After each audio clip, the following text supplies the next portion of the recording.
que c'est un moment très difficile pour nous, ça fait plaisir de voir la salle pleine. Je veux juste dire un mot à propos de ces photos, parce que c'est une journaliste qui n'a pas pu être parmi nous pour présenter son travail. C'est une journaliste libanaise, Houda Brahim, qui a fait récemment un voyage vers le nord de la Syrie et qui fait souvent un travail dans les zones assez chaudes et assez compliquées. Donc elle a fait des photos dans un camp qui s'appelle camp Mirkhan. C'est à côté d'une ville turque qui s'appelle Srouj. Je ne sais pas si je le prononce bien. Donc c'est à 10 km de Kobani. Elle a voulu aller voir qu'est-ce qui se passe réellement et c'est des enfants. Alors j'ai choisi seulement les enfants du camp. Sont des enfants kurdes et des enfants aussi arabes syriens parce que ce qu'il m'a expliqué et ce qu'il m'a dit de vous expliquer aussi, c'est des gens qui ont dû quitter Kobani et que ce camp a été tout de suite installé par les Turcs, par ce village qui s'appelle Sourouj. C'est la mairie de ce village qui a pris en charge d'installer tout de suite ce camp. Donc il y a plein d'enfants aussi syriens qui ne sont pas kurdes, qui sont venus avant avec leur famille de Damas ou d'Alep pour s'installer dans les zones un peu tranquilles, dont c'était aussi Kobani. Et donc c'est des enfants qui essayent vous allez regarder un peu après, qui essayent de s'installer dans ces endroits et de se protéger de la pluie. Parce que là, ils sont en train de faire je sais pas, avec de la pierre un peu, de consolider les tentes. Parce qu'il y a un autre camp qui était complètement effacé, qui s'appelle camp Tel El-Shahi, qui était complètement dévasté par la pluie.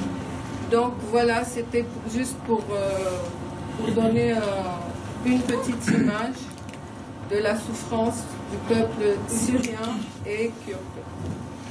Et je dois annoncer, parce que avant d'oublier, que le 6 et le 7 décembre, on fait comme on a fait l'année dernière, le bazar de Noël, ici dans le même endroit. Et c'est de toute la journée de 11h à 20h.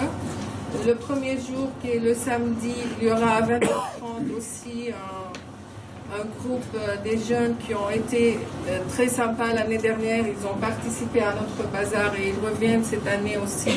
C'est à 20h30. Le groupe Zeska.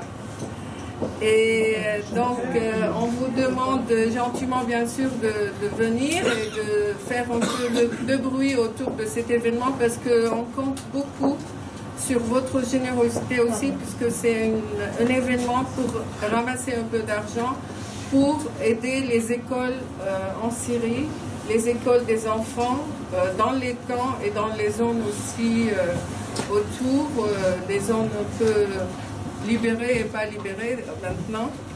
Donc on compte sur vous pour le 6 et le 7. Merci. Bonjour.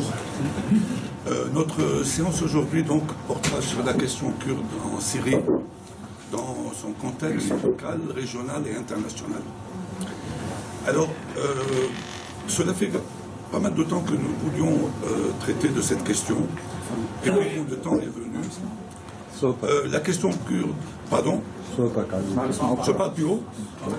La question kurde est à la fois très simple et très complexe. Elle est très simple parce qu'il s'agit d'un peuple dont les droits sont bafoués et qui a, comme tous les peuples, droit au droit, comme on dit. Et puis elle est très complexe aussi parce que aux anciens empires multiethniques dans lesquels les Kurdes ont été intégrés, ont succédé des États nationaux où les Kurdes se sont trouvés partout minoritaires et où parfois même leur existence nationale a été déniée. À quoi se sont mêlés des intérêts divers dans une région troublée depuis tout le temps et qui est en ce moment particulièrement troublé, si bien que la question kurde se pose aujourd'hui avec une acuité particulière et qu'elle exige des réponses concrètes, avec des solutions concrètes, aussi bien de la part des Kurdes que de la part des États et des différentes forces politiques de Turquie, de Syrie, d'Irak et d'Iran. Alors, pour traiter de cette question, j'ai proposé à mes amis Hamid Bozarslan et Sevé Aydin Isouri de commencer par une introduction sur la situation sur le plan régional que M. Bozarslan va faire, et puis nous parlerons plus précisément de la question kurde en Syrie. Sevé Aydin Isouri est docteur en droit international, spécialiste dans les conventions internationales des droits de l'homme. Elle est avocat. Pourquoi on ne dit pas avocate? Bon, elle est avocate au barreau de Paris. Elle plaide auprès de la Cour européenne des droits de l'homme et de la Cour nationale de droit d'asile.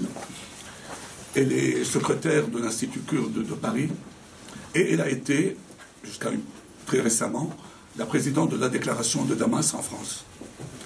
Hamid Bozarslan est docteur en histoire et en sciences politiques. Il est directeur d'études à l'école des hautes études en sciences sociales. Il a été co-directeur de l'ISM, l'Institut d'études sur l'islam et les sociétés musulmanes, et il est l'auteur d'une bonne dizaine d'ouvrages. Le dernier est une nouvelle lecture d'Ibn Khaldoun. Le premier qu'il avait publié portait sur la question kurde, et entre les deux, il a publié plusieurs livres, notamment une histoire de la Turquie, parue l'année dernière aux éditions Talendier, qui s'intitule L'histoire de la Turquie de l'Empire à nos jours. Alors voilà, c'est Hamid Bozarslan qui va commencer. Merci. Merci, cher Farouk. Merci, Souria Gouria, donc, de cette gentille invitation. Je suis à la fois content et triste d'être ici. Content parce qu'effectivement, je me retrouve avec beaucoup d'amis. Les amis syriens savent la sympathie que je porte à la lutte du peuple syrien. Et là, je suis aussi un peu en colère parce qu'il est vrai qu'on a trahi la Syrie. Internationalement, on a trahi la Syrie. Tout le monde a trahi la Syrie. Et je crois que le prix de cette trahison, à long terme, va être extrêmement lourd, non seulement pour le peuple syrien, mais sans doute aussi pour le peuple libyen, libanais, pour le peuple irakien et peut-être aussi ailleurs. Je souhaiterais commencer par deux remarques relativement, disons, préliminaires. La première n'aura aucun rapport ni avec la Syrie en tant que telle, ni avec les Kurdes, mais plutôt avec le Moyen-Orient, parce que je crois qu'aujourd'hui, on a l'impression de voir s'effondrer plusieurs sociétés, pas seulement au Mashrek, mais on a une situation extrêmement dramatique aussi en Libye, on a une situation extrêmement dramatique dans la région de Sinaï, il y a le cas de Yémen, il y a le cas de l'Afghanistan et du Pakistan. Donc on a vraiment l'impression qu'il y a une très sérieuse crise de l'État westphalien, qui n'est pas la première crise que le Moyen-Orient connaît, mais cette fois-ci, la situation qui se produit, c'est que la crise de l'État entraîne dans sa suite aussi la crise de la société, voire provoque l'effondrement de la société. L'État se transforme lorsqu'il survient, comme en Syrie, en une sorte de milice. Il y a une sorte de dégradation de structure étatique en force milicienne. Et pour reprendre un peu les analyses de Weber, mais aussi de Charles Tilly, l'État, qui à l'origine était une mafia, pour Weber c'est extrêmement clair, hein. L'État c'est une mafia qui a réussi, et l'État qui fait face à une crise se retransforme en une mafia et vit grâce aux ressources qui lui amènent, non pas la logique de l'État westphalien ou l'État souverain, mais au contraire en tant que mafia. L'État westphalien devait pacifier sa population, sa société, et avait le droit de faire la guerre à l'extérieur. On voit que l'État qui se dégrade en milice fait la guerre à sa société et détruit sa société, vit grâce à la destruction de sa société. Et de l'autre côté, on a aussi l'impression que les sociétés n'ont pas nécessairement les moyens de résister à cette décomposition.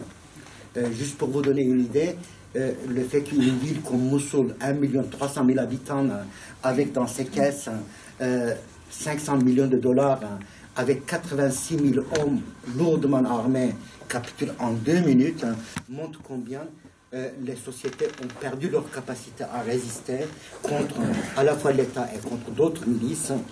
Et cela nous amène vraiment à penser à la situation syrienne bien au-delà de contexte actuel. Par le passé, il y avait des situations comme ça. Juste pour vous dire, vous inviter à penser aux années 20 ou 30. Dans les années 20 ou 30, un auteur comme Ernest Bloch disait qu'on assiste à l'émergence des non-contemporanéités, où Walter Benjamin disait que ces forces qui émergent, pratiquement les forces du mal, ont un calendrier, mais leur calendrier ne compte pas le temps, ne décompte pas le temps, détruit le temps. Et dans la philosophie de Benjamin, mais aussi de Hannah Arendt, d'autres auteurs, il y a énormément de réflexions sur cette destruction, sur cette victoire du Thanatos, dieu de la mort, sur ces pulsions meurtrières qui habitent notre civilisation. Et je crois que face à cela, la recherche en tant que telle ne peut pas faire grand-chose. Il faudrait de la citoyenneté.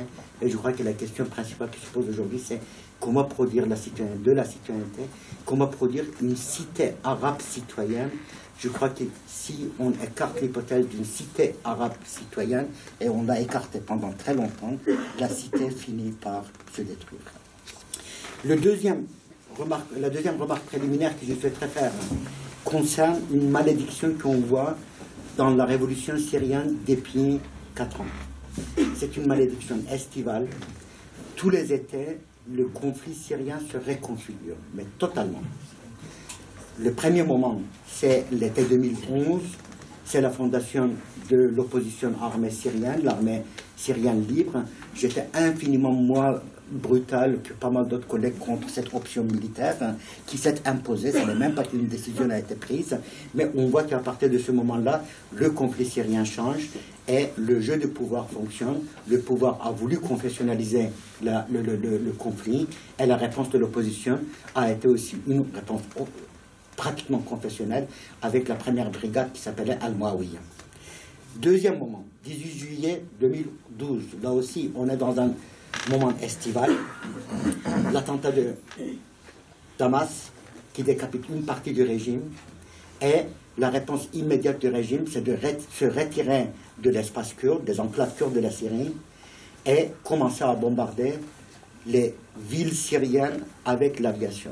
À partir du 19 juillet 2012, on a vraiment des bombardements par aviation, mais systématiques, alors que les guerres du passé dans la région, la guerre civile libanaise n'a jamais connu un tel événement. Troisième moment, été 2013, Al-Qusayr a été conquise par le Hezbollah. Donc, à partir de ce moment-là, il y a une intervention directe de Hezbollah qui a perdu non seulement son sens politique, mais aussi peut-être son honneur. Et il y a la constitution d'une région qui lie Al-Qusayr à Damas, qui passe par Homs, qui a été largement vidé de sa population, et qui va jusqu'à Latakia. Je crois que là, vous avez la carte d'un mini-État qui s'est déjà formé. Et l'été 2014, c'est l'ascension de l'Eil et les événements de Kobané. Pourquoi il y a ces cycles annuels de 12 mois? 12 mois, c'est rien.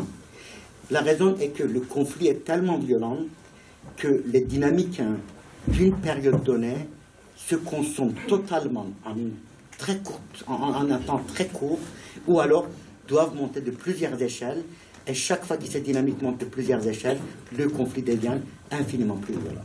Et pour donner juste, transposer juste ce qui se passe aujourd'hui en Syrie dans le cadre hypothétique d'un État comme la France, si ce conflit avait eu lieu en France, cela aurait signifié 750 000 morts, 32 millions de déplacés et de réfugiés, Lille, Marseille, Lyon n'existeraient plus. Voilà. Donc, et tout ceci a aussi un rapport avec la question kurde. Là, je reviens à la question kurde, en Irak et en Syrie, mais aussi ailleurs. Et je sais qu'en 2012, lorsque le PYD s'est emparé des zones kurdes qui ont été libérées ou abandonnées par le régime de Bachar al-Assad, on a beaucoup critiqué ce parti. Là aussi, je serais beaucoup moins dur que beaucoup de collègues syriens, beaucoup d'amis syriens par rapport au PYD. Les raisons étaient multiples. Les raisons étaient d'une, Ibn Khaldoun l'avait vu, un empire ou un État qui est aux abois n'a pas besoin de contrôler tout son territoire, au contraire, doit se recentrer à partir des axes stratégiques. Et pour Bachar al-Assad, la région kurde ou le Kurdistan syrien n'avait aucune valeur stratégique. En contrepartie, effectivement, en livrant la clé de ces villes-là au PYD, elle répondait à la Turquie d'une manière militaire, laquelle Turquie soutenait l'opposition armée. Mais je crois que ce qui se passe en Irak ou en Syrie est infiniment plus complexe, ou peut-être plus profonde aussi, et va plus loin aussi que le conflit syrien, même si le conflit syrien l'a complètement reconfiguré. On a l'impression, depuis une quinzaine ou une vingtaine d'années, qu'il y a une sorte de dissociation entre les sociétés kurdes et les sociétés arabes, turques et persanes ou iraniennes. Pourquoi il y a cette dissociation? Parce qu'il y a des microclimats politiques qui se sont formés, mais peut-être aussi parce que la légitimité politique au Kurdistan est passée vers des partis qui se déterminent avant toute autre chose par la kurdicité. Il y a 15 ou 20 ans, cela n'était pas possible, ou il y a 25 ans, cela n'était pas possible. Il y avait toujours eu des communications entre les oppositions démocratiques de ces États-là et le mouvement kurde, et il y avait toujours un lien dialectique entre le particulier, le kurde, et l'universel.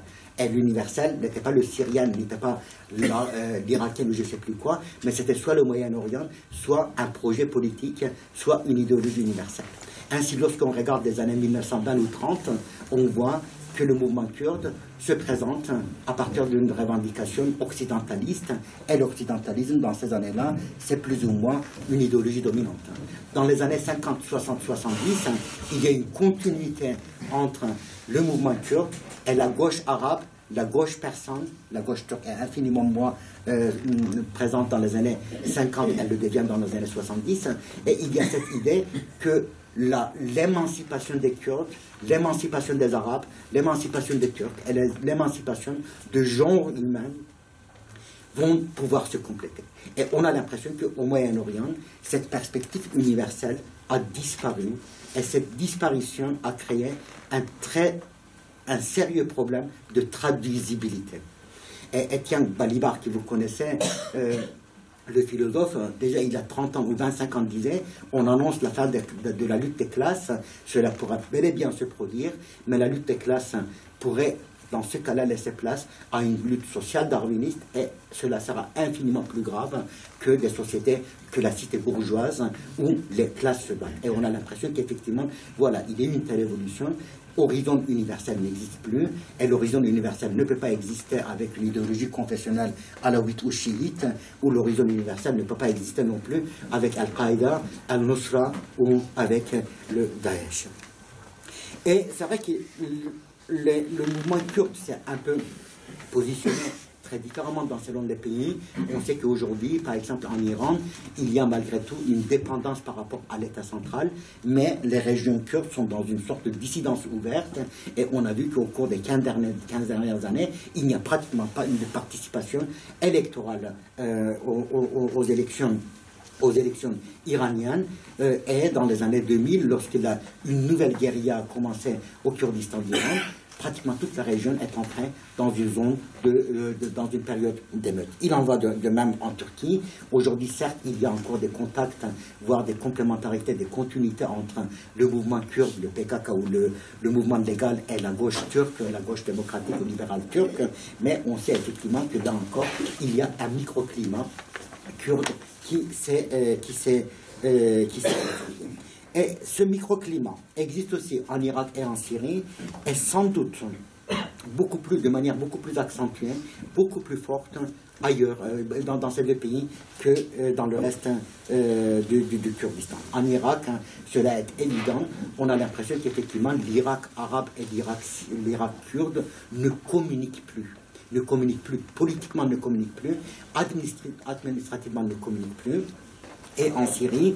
Sans doute, peut-être que l'opposition syrienne aussi a fait quelques erreurs, mais là encore, je ne supporte plus qu'on tire sur l'opposition syrienne en disant qu'est-ce qu'ils étaient nuls, etc. Je veux dire, tout simplement, lorsqu'on oublie le régime de Bachar al-Assad, après on peut dire mais l'opposition a été nulle. Donc, vraiment, il y a des contraintes lourdes parfois qu'aucun mouvement ne peut gérer. Et l'opposition syrienne s'est trouvée effectivement peut-être aveuglée, peut-être tout ce que vous voulez, mais en même temps, ce ne sera peut-être pas très juste de dire que tout ceci, c'est parce que l'opposition a été nulle. Donc, oublier le régime et dire que... Mais quoi qu'il en soit, il est vrai aussi qu'au début, l'opposition kurde l'opposition syrienne n'a pas envoyé des signaux de rapprochement avec les Kurdes. Au contraire, il y a eu des phrases assez blessantes aussi parfois par rapport aux Kurdes. Quoi qu'il en soit, on a l'impression qu'effectivement, dès qu'on est entré dans une logique de lutte armée, en été 2011, les Kurdes, en grande partie, se sont retirés. Se sont retirés de l'opposition.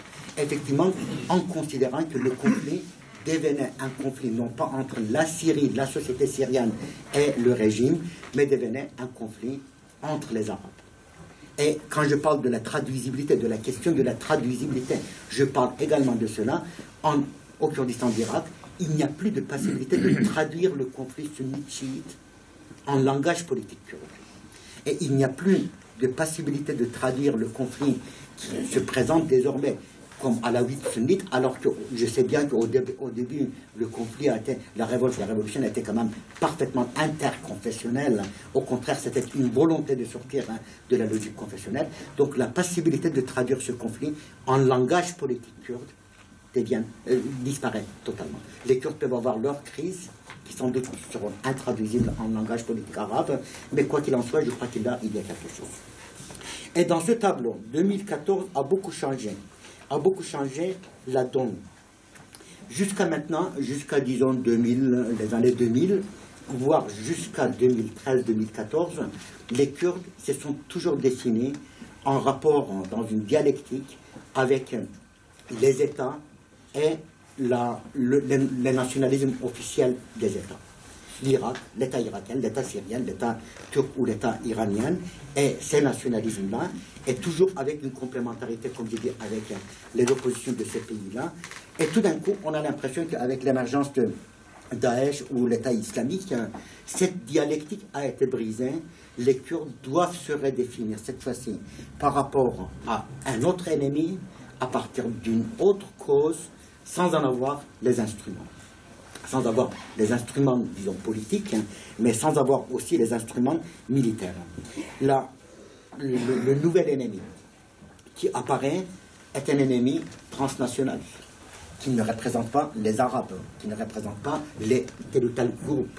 C'est un ennemi dynamique, c'est un ennemi extrêmement mobilisé, qui ne se base pas sur les forces mercenaires des États ou sur les forces classiques de la coercition, mais qui peut organiser attentat suicide sur attentat suicide et qui mobilise des milliers de jeunes qui viennent bien entendu de la Syrie ou de l'Irak.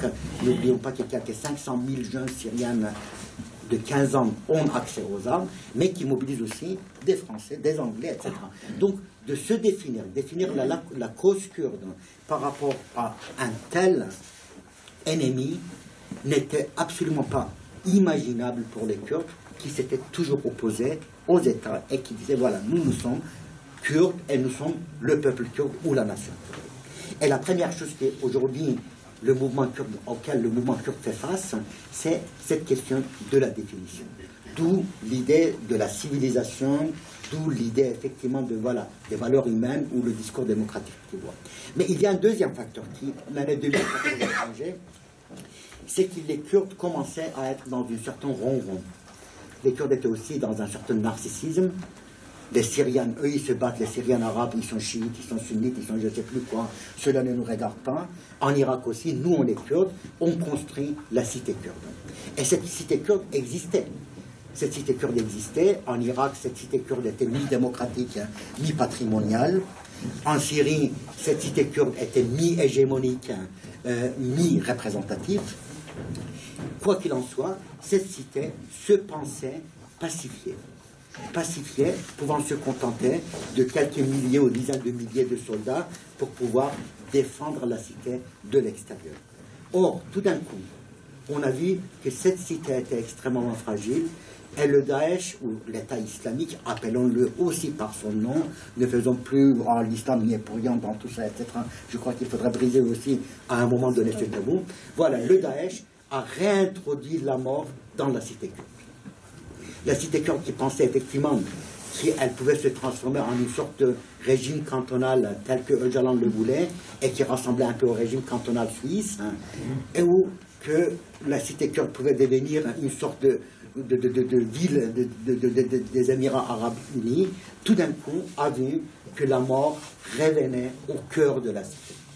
Et désormais, il faudrait de nouveau se penser en termes militaires et non pas en termes purement politiques, purement économiques, purement néolibéral ou purement civilisationnel, purement proche pro-occidental. Cela signifie qu'il faudrait désormais se définir par la menace, se définir par la patrie en danger. Et on voit déjà les conséquences de ceci.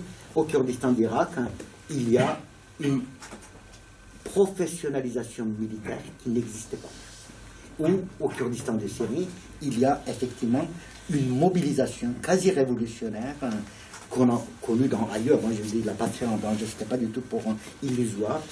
Et donc, du coup, tout d'un coup, on est sorti de cette logique de voilà, la lutte armée est terminée, la guerre est terminée, la guerre est d'autant plus terminée que les Kurdes de Turquie négocient avec la Turquie, et donc du coup on est de nouveau dans une logique militaire, mais une logique militaire dont les codes échappent au leadership kurde pour le moment. Jusqu'à maintenant, effectivement, c'était la guérilla, ou c'était les Peshmerga, mais qu'est-ce que les Peshmerga en Irak faisaient? Ils contrôlaient les routes, ou alors ils contrôlaient la frontière. Il n'y avait pas de combat. Or là, le combat est de nouveau. Et l'année 2014 a changé encore c'est un troisième élément, a changé la donne parce que la Turquie a eu une position plus qu'ambiguë. D'un côté, la Turquie s'est engagée dans un processus de paix qui ne dit pas son nom ou qui dit son nom, qui n'avance pas beaucoup, et la Turquie souhaite reconnaître les Kurdes et dit aux Kurdes en contrepartie, bon, on vous a reconnu, maintenant réintégrer la nation turque et sunnite et soyez au service du sunnisme et de la turcité. La confessionnalisation en Turquie a pris une dimension atroce. Et je crois qu'à la fois l'Iran et la Turquie portent, sans même parler des pays du Golfe, portent une énorme responsabilité dans la confessionnalisation de la région. Et de l'autre côté, la Turquie n'a pas su être présente ni en Irak auprès des Kurdes, alors qu'il aurait été très facile de sauver Sinjar Şengal, qui est à 2 pas de la Turquie, et surtout, la frontière turque est devenue pratiquement la quatrième frontière, le quatrième front de Daesh, complétant l'encerclement. Alors la question qu'on peut se poser, pourquoi? Et pourquoi ce contraste? Alors que l'Iran a été tout de suite présent au Kurdistan d'Irak, mais dès le lendemain de la chute de Şengal. Les Iraniens ont toujours eu une logique, les Iraniens, le pouvoir iranien, je veux dire, de présence milicienne dans la région, d'une diplomatie milicienne. Et la Turquie est venue apporter son aide aux Kurdes irakiens pratiquement 4 ou 5 semaines après, alors que les Iraniens étaient déjà là, les Américains étaient déjà là et l'Europe était déjà là. L'une des raisons, à mon avis, de cette évolution, c'est que la Turquie connaît une violente nostalgie d'empire, mais cette violente nostalgie d'empire n'est partagée par aucun acteur dans la région. Et plus la Turquie se trouve isolée face à la déception que cela provoque, plus elle a recours aux théories de complot. Et la théorie de complot signifie tout simplement que l'humanité entière se serait ralliée contre la Turquie pour empêcher le pays de redevenir une puissance régionale. Et je crois que ce dispositif, à la fois cognitif et subjectif, fait que la Turquie, aussi entre une politique de « je dois résoudre la question kurde » et je devienne extrêmement agressif ou j'adopte une politique extrêmement agressive à l'échelle régionale. Et le fait aussi que le pays soit devenu une sorte de bateau ivre où il n'y a plus aucun pilote, où le pilote lui-même ou le capitaine lui-même est totalement ivre, même si Erdogan ne boit pas du tout, explique aussi ce fait-là. On a l'impression qu'effectivement, le pays traverse des crises après crises, les processus de prise de décision sont absolument bloqués, il y a une sorte de transfert de légitimité des institutions vers l'homme Erdogan, qui est considéré comme l'homme du salut. Il y a un culte de puissance comme cela n'avait jamais existé depuis Mustafa Kemal Atatürk. Et ce culte de puissance fait qu'effectivement le pays se croit puissant, mais on assiste à une désinstitutionnalisation totale. Il y a, les institutions se vident de leur sens, les institutions aussi bien étatiques que partisanes, et cela explique aussi les positions de la Turquie. Et juste pour vous donner une idée, l'un des attentats suicides d'hier, apparemment, a été organisé à partir de territoire turc. Voilà. Donc, c'est quand même extraordinaire. Donc, pour le reste, je crois que la situation, effectivement, CV va revenir sur le Kurdistan de Syrie. Je dirais que bon, la force qui a pu profiter ou bénéficier de la crise de 2014 a définitivement été l'Iran. Infiniment plus que la Turquie et sans doute infiniment plus que les autres pays, ce qui quand même pose aussi pas mal de problèmes. Et quant à l'Irak, aujourd'hui, bon, il y a une sorte de stabilisation, mais les Kurdes irakiens désormais partagent 1053 km de frontières avec les îles, et le Kurdistan irakien et l'Irak officiel, pour ainsi dire, ne se touchent plus. Et quand Barzani dit on n'a pas quitté l'Irak, l'Irak nous a quittés territorialement, je crois qu'il vraiment traduit en merveille ce qui se passe. Vers où aller aujourd'hui? Je crois que là, c'est une question extrêmement difficile. On est dans une incertitude totale. On a toujours été plus ou moins dans une incertitude au Moyen-Orient, mais là, l'incertitude est vraiment épaisse. L'incertitude concernant la Syrie est épaisse. L'incertitude concernant l'Irak est épaisse. L'incertitude concernant l'ancrage dans la durée de l'État islamique est épaisse. Et n'oublions pas que le temps est toujours la possibilité de construire le capital. Le pouvoir a besoin du temps. Et les îles disposent du temps. Le temps signifie la capacité de construire l'État, construire le pouvoir et transformer l'espace. Or, on a l'impression qu'effectivement, les îles aujourd'hui, depuis maintenant 4 janvier, la chute de Fallujah, voire depuis 2013 en Syrie, les îles disposent du temps. Donc, la Turquie est incertaine, l'Iran est incertain aussi, l'environnement aussi est incertain. Donc, sans doute, on va évoluer encore pas mal de temps dans cette incertitude, mais cette incertitude est aussi une incertitude d'une très grande violence. Et pour conclure, je dirais que l'année 2011 a définitivement constitué un repère dans l'histoire du Moyen-Orient. Un nouveau cycle historique a commencé en 2011. Il y a 3 autres dates qui sont très importantes au Moyen-Orient, dans l'histoire du Moyen-Orient. 1918-19, la fin de l'Empire ottoman, mais les contre-coups de 1918-19 durent 10 ans. 1948, la constitution de l'État d'Israël, les contre-coups de cet événement durent au moins 10 ans, si ce n'est plus. La 3e date, c'est 1979, la reconnaissance de l'État d'Israël par l'Égypte, l'occupation de l'Afghanistan et la révolution iranienne. Je crois que là aussi les contre-coups durent au moins jusqu'à 10 ans, et pendant 10 ans, voire jusqu'à aujourd'hui. Il n'y a pas un seul grand chef de Al-Qaïda qui n'a pas été entraîné ou formé en Afghanistan.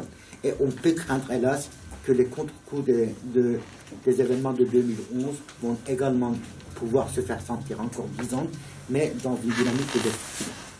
Merci. Merci.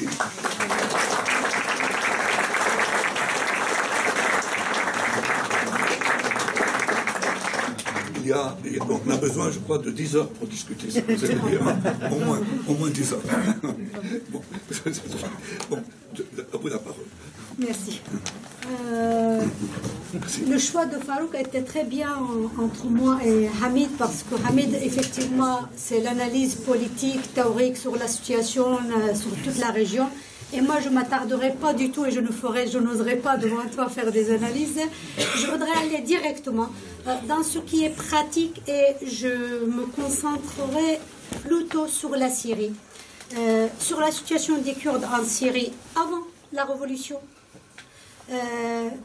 après la révolution, mais également la situation des Kurdes et les relations entre les Kurdes avec le régime et la relation entre les Kurdes et l'opposition syrienne. Tu as commencé par dire quelque chose et tu m'as tellement facilité les choses en disant, eh ben voilà, le peuple kurde a des droits et donc il lutte pour la reconnaissance, il a le droit d'avoir des droits. Ce n'est pas du tout quelque chose de très facile et je ne l'ai pas entendu de la bouche des Arabes. Beaucoup des fois, c'est très rare de l'entendre. Merci Farouk d'avoir commencé déjà à dire cela. C'est très rare d'entendre de la bouche des Arabes. Les Kurdes ont le droit à avoir leurs droits. Deuxième constat, je remercie beaucoup Surya Hurriya d'avoir organisé cette rencontre parce que je vais vous surprendre pour vous dire, nous sommes tous de Syriens, on vient tous de la Syrie, mais entre Kurdes et Arabes et d'autres composants de la société syrienne, il y a très peu de dialogue. Parfois, il n'y a même pas du tout de dialogue. Et c'est trop dommage, c'est extraordinaire. Après avoir posé ces quelques principes ou mots, je commencerai un peu pour dire peut-être les Kurdes de Syrie sont un peu mal connus. Ce n'est pas exactement comme la situation en Kurdistan du Turquie, Kurdistan du Nord, ni en Irak. Peut-être tout simplement parce que les Kurdes de Syrie sont minorité par rapport aux autres Kurdes dans d'autres régions, mais également parce que les Kurdes syriens n'ont jamais eu recours à la force armée ni à la lutte armée. C'est pourquoi peut-être ils ne sont pas aussi bien connus de la part de l'opinion publique. Donc les Kurdes en Syrie constituent à peu près entre 2 millions à 3 millions de personnes. On n'a pas de statistiques exactes, donc personne ne pourrait s'aventurer pour dire combien, mais à peu près 3 millions de personnes sont concentrées dans 3 cantons. Maintenant, appelons-le les cantons comme le PYD les a appelés, Al-Jizra, Kobani et Afrin. Vous avez également une forte présence des Kurdes à Damas. Avant, c'était dans le quartier kurde de Damas, où je viens moi-même. Mais depuis à peu près, disons, une vingtaine d'années, il y a l'émergence d'un autre quartier des Kurdes dans les banlieues de Damas, qu'on appelle Zorava. Ce sont essentiellement les Kurdes de Jaziré, de Kobani, tout cela qui sont venus pour le travail et parce qu'il y avait des conditions économiques un peu difficiles. Il y a également beaucoup de présence et de concentration des Kurdes à Alep, notamment dans le quartier de Cheikh Maksoud. Donc voilà à peu près ce qui est en ce qui concerne les populations. J'ajouterai également que les Kurdes, dans leur majorité, sont des musulmans sunnites. En revanche, nous avons également des Kurdes alavites en Syrie qui sont dans la région de Afrin et avec près de Latakia. Nous avons également des Kurdes yazides. En Syrie, on n'a pas des Kurdes juifs ni des Kurdes chrétiens, alors que ça existe également, mais comme j'ai dit, la grande majorité, ce sont des Kurdes musulmans sunnites. Le mouvement politique kurde en Syrie, ça a toujours existé. Il y avait toujours des Kurdes en Syrie qui sont organisés. Et on pourrait dire que le premier congrès d'un mouvement politique kurde au Liban, ça monte en 1932, où il y a eu un congrès et il y avait l'émergence d'un mouvement qu'on appelait Khoiboun, ou Haboun, ça veut dire l'existence, avec un programme déterminé.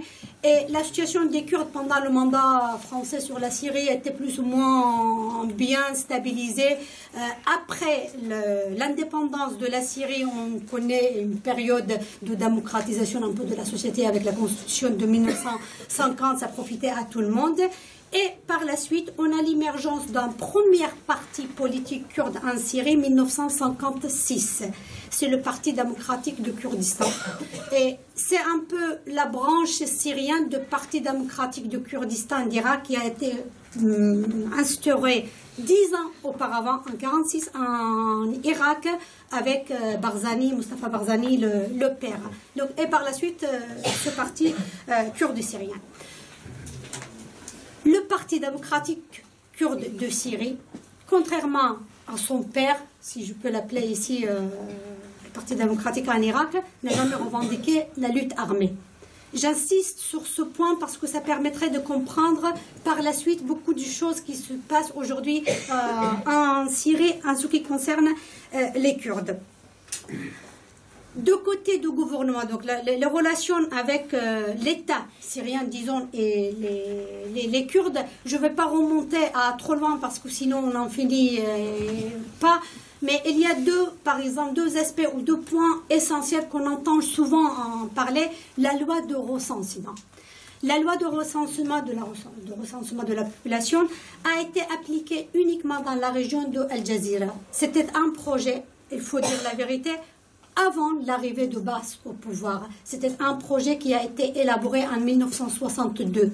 Or, le Baas est arrivé au pouvoir le 8 mars 1963 et c'était la première loi qui a été promulguée par le Baas, c'était la loi de recensement. En vertu de cette loi, on avait voulu, soi-disant, recenser la population et on a demandé uniquement aux Kurdes, c'est ça qui est frappant, qui est extraordinaire, qu'il y ait une loi de recensement, tous les États le font, mais là, on a demandé uniquement aux Kurdes de prouver leur nationalité syrienne. Sauf que, imaginez-vous, 63, les Kurdes, je le confirme, ne parlent pas l'arabe, ne comprennent pas l'arabe. Il n'y avait pas de télé en 62, 63, il n'y avait pas autant de journaux, il n'y avait pas d'annonces de publicité pour que les gens soient au courant. Les Kurdes sont des paysans dans leurs champs et par conséquent, personne n'a entendu rien dire et l'État avait appelé à donner un délai de 15 jours aux gens pour venir se présenter au bureau d'état civil avec les papiers nécessaires pour dire que voilà, nous sommes des Syriens. Les gens n'ont absolument pas entendu parler de ça, une majorité quand même des gens. Ceux qui se sont présentés au bureau de recensement, il y avait beaucoup de gens qui se présentaient avec les papiers demandés et on ne les a pas enregistrés. Résultat final, 300 000 personnes ont été privées de leur nationalité syrienne et ils sont devenus des apatrides. Ils n'ont aucun registre dans l'État, le registre d'état civil syrien. D'autres personnes, il y avait à peu près à l'époque 70 000, maintenant sont 170 000, ce sont des personnes qui ne se sont pas présentées au bureau d'état civil du tout parce qu'ils ne savaient pas qu'il y avait cette loi de recensement. Et là, on les a appelés Al-Maktoumin. Donc vous avez en Syrie deux situations. Vous avez Al-Ajaneb, les étrangers, ce sont les gens qui ont été enregistrés sur un registre d'état civil concernant les étrangers en Syrie, les étrangers sans papier, mais sauf que les sans-papiers en France ont des papiers de pays d'origine. Eux, les Kurdes en Syrie n'ont aucun papier ou carte d'identité, ni passeport, rien du tout. Et l'autre catégorie, ce sont les Maktoumines, ce sont les gens qui nous sont enregistrés nulle part. Donc, ils n'ont pas du tout d'existence, du tout. Et vous imaginez donc, ce chiffre est parvenu à peu près, on dit, dans les 470 000, à peu près un demi-million de personnes. Ces gens-là ont vécu de 1963 jusqu'au 7 avril 2011, et même maintenant encore, sans aucun droit lié à leur nationalité. Imaginez-vous que vous soyez dans un pays étranger et que vous égarez votre portefeuille. Et que vous n'avez plus ni carte d'identité, ni... Le plus simple, vous ne pouvez même pas loger dans un hôtel. Vous ne pouvez même pas envoyer une lettre recommandée, parce que pour envoyer une lettre recommandée, vous avez besoin d'une pièce d'identité. Donc, voilà la première loi discriminatoire, raciste, horrible de la part des autorités du parti Baas avec les Kurdes, la privation de la nationalité. Deuxième point essentiel, c'était la ceinture, le projet de ceinture arabe. Le projet de ceinture arabe a été élaboré par Mohamed Talab Ehlal, qui était rien d'autre que le chef de police politique dans la région Al Jazeera. Et celui-là a pensé comment pouvoir contourner le danger de l'émergence d'une Kurdistan ou le danger kurde par l'établissement d'une zone de sécurité d'une large long de 350 km sur les frontières et profondeur 15 km, et a prévoyé l'installation des colons, je mesure un peu le mot parce que lui il l'a envoyé, des colons arabes dans ces régions, et le fait qu'aucun Kurde ne doit être là. Les désinstallations des Kurdes de cette région et les installations des Arabes. Et il disait dans son projet, les habitants, alors on va désinstaller les Kurdes, on va installer des Arabes dans des fermes collectives. C'était à peu près les modèles soviétiques, hein, des fermes roses et tout cela qu'on va installer là-bas. Et donc Mohamed Talab Ehlal disait à l'époque, les habitants des fermes collectives devront disposer d'un entraînement militaire et des armes exactement de la même manière que les colonies juives. C'est pas moi qui le dis, c'est lui qui le dit dans son projet. Et effectivement, donc, on a désinstallé les Kurdes de ces régions. Alors, si vous savez en plus qu'en Syrie, les terrains agricoles, ce sont les plus riches, et là où il y a les sources d'eau, ce sont les régions de Jazra et Afrin et près de Kobani. Donc vous comprenez pourquoi on avait voulu à tout point mettre des colons arabes dans ces régions et désinstaller les Kurdes de leur région. Donc la situation continue de cette manière. Le parti basse s'installe bien. Hafez al-Assad est là. Les relations, petit à petit, la dictature s'installe bien, se renforce. Et là, comme on dit de non à César, ce qui appartient à César, moi je dirais que Assad, le père, n'avait pas particulièrement réprimé les Kurdes, à part ces projets qui existaient déjà. Il n'y avait pas une répression spécifique pour les Kurdes en tant que Kurdes. Tout le monde était réprimé. Toutes les catégories de peuple syrien étaient réprimées. Personne n'avait le droit à l'expression. Je ne peux pas prétendre vous dire que juste les Kurdes n'avaient pas le droit à établir leur parti politique. Bah, les Syriens non plus, hein. Les autres des Syriens. Enfin, tous les Syriens. J'ai fait comme... C'est bon, c'est dit. Hein. C'est exactement comme le conseiller juridique de la coalition syrienne. Enfin, donc les Arabes, les chrétiens, les Assyro-Chaldéens, les Arméniens, tous les autres catégories de peuple syrien n'avaient pas le droit ni à la liberté d'expression, ni d'association, ni de parti politique. Tout cela n'existait pas. Peut-être une petite différence, les Kurdes étaient privés également de l'utilisation de leur langue ou de l'enseignement, alors que les Arméniens pouvaient le faire. Il y avait des écoles arméniennes. Donc voilà, une répression totale, et cela va continuer pour tous les Syriens jusqu'au, on pourrait dire, 1999. Je parle de cette date parce que après le coup d'État militaire en Turquie en septembre 1980, la divergence ou le conflit, le litige entre le Baas de la Syrie et les Baas d'Irak, il y avait beaucoup de Kurdes qui venaient en Syrie. Il y avait le Parti de travailleurs du Kurdistan, le PKK. Le chef de PKK, Abdullah Öcalan, était en Syrie. Le PKK a été soutenu par la Syrie. soutenu par la Syrie parce que le Assad, le père, l'utilisait comme une carte à l'encontre des Turcs. Nous savons tous, on a été élevés on a lu l'histoire telle qu'elle est écrite en Syrie et qui est exact d'ailleurs, je ne le conteste pas. Iskenderun, c'est une région syrienne qui est pris par les Turcs et après la libération de la Palestine, ça sera le tour à Iskenderun. Donc les relations avec l'eau, Al-Furat et le Tigre, il y a eu toujours tellement de problèmes entre le régime syrien et avec le régime turc. Et le régime syrien père a utilisé d'une manière très intelligente le PKK parce que d'une part, donc, c'était une carte pour faire la pression sur la Turquie, mais de l'autre côté, tous ces gens kurdes qui ont été vraiment très enflammés par la question kurde, par la lutte pour l'indépendance du Kurdistan, tout cela, le régime implicitement leur disait bah, très bien, vous voulez un État Kurdistan indépendant, très bien. Quand le Kurdistan turc devient un État indépendant, bah vous, ce sera facile. Donc, si vous voulez un Kurdistan indépendant, dégagez, allez combattre avec eux. Et comme ça, on s'est débarrassé vraiment d'une grande élite nationaliste des Kurdes syriens qu'on les a débarrassés. Donc, le régime a très, très bien joué. 99, la Syrie oblige Öcalan à sortir donc, de Syrie. Il est arrivé à Kinya le 15 février 99. Il est capturé là-bas avec l'aide de Mossad israélien et livré à la Turquie.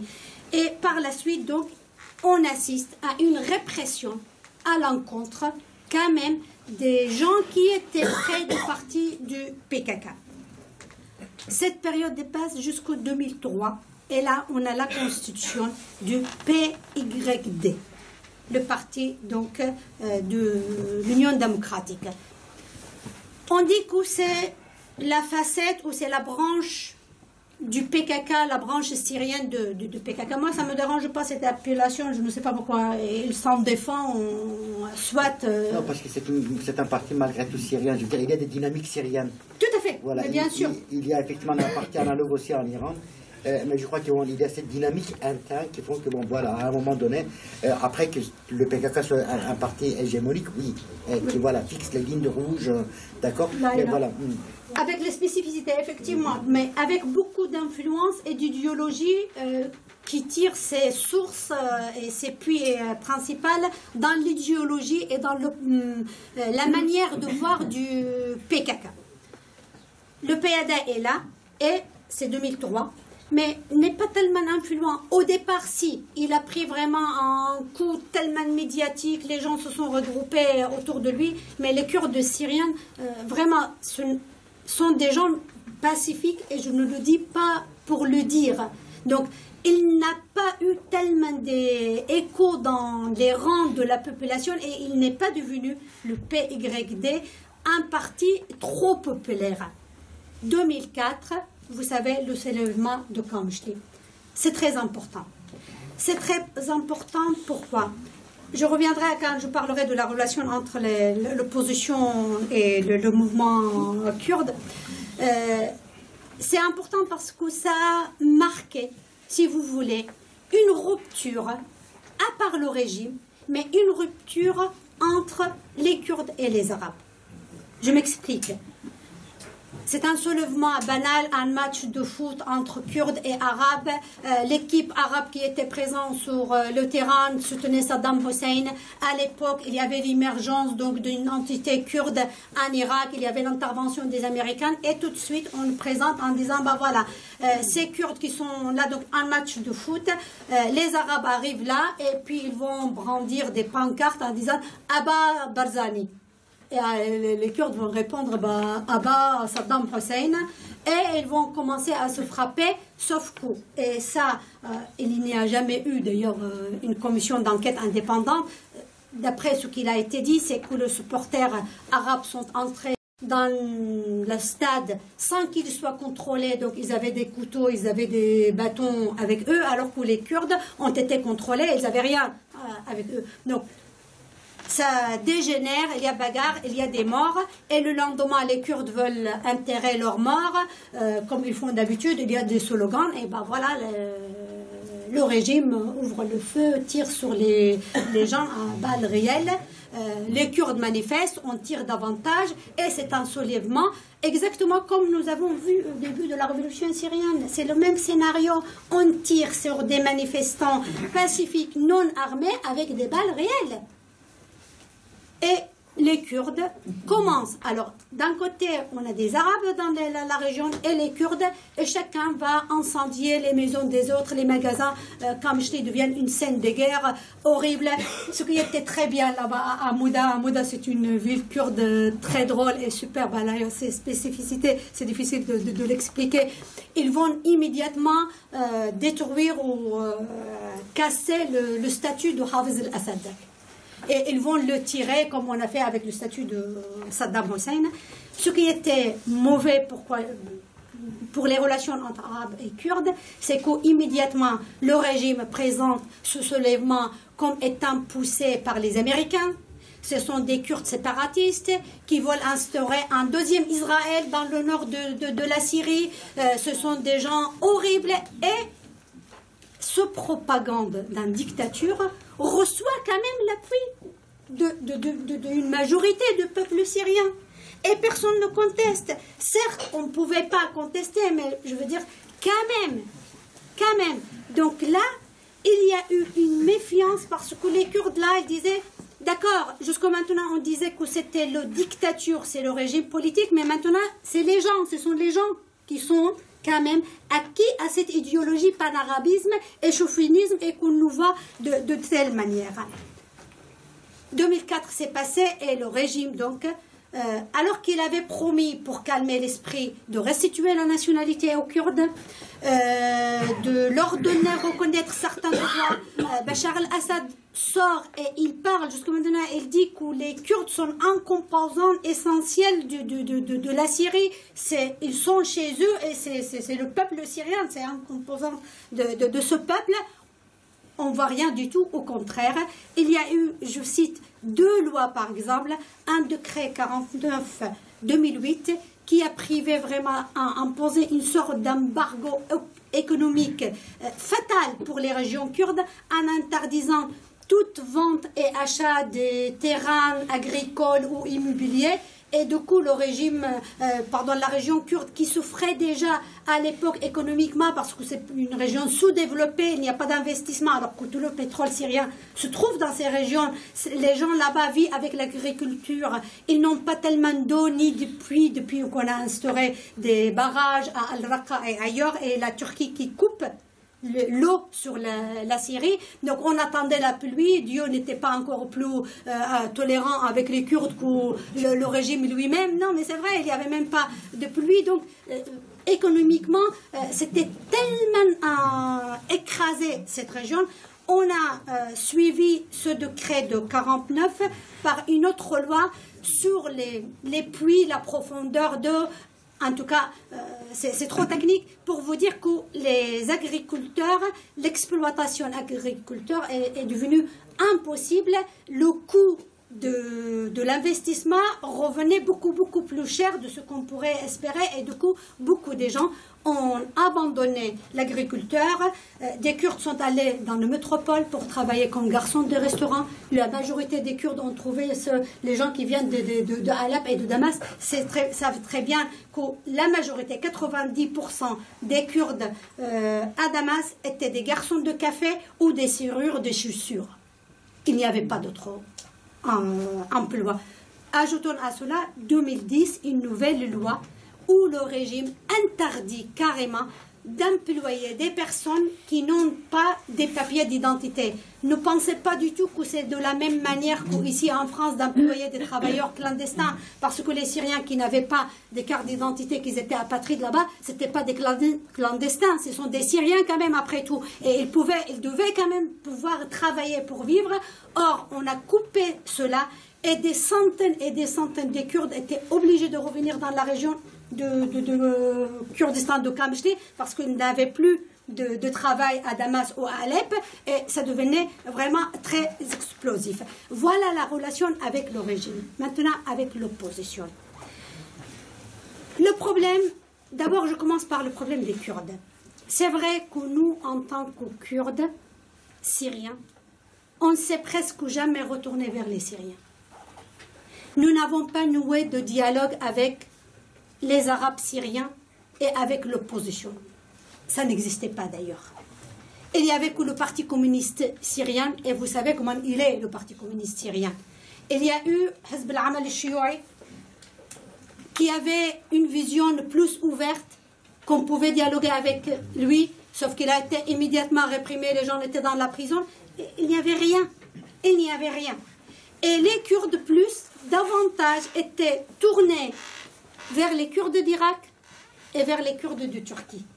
Et j'ai dit que le régime avait favorisé, parce qu'en raison de son conflit avec le parti basse en Irak et avec sa politique, son conflit avec la Turquie, avait favorisé l'accueil des Kurdes d'Irak et des Kurdes de Turquie, qu'ils étaient eux-mêmes accueillis par les Kurdes syriens dans leur maison, ce qui a renforcé encore davantage les liens entre ces Kurdes.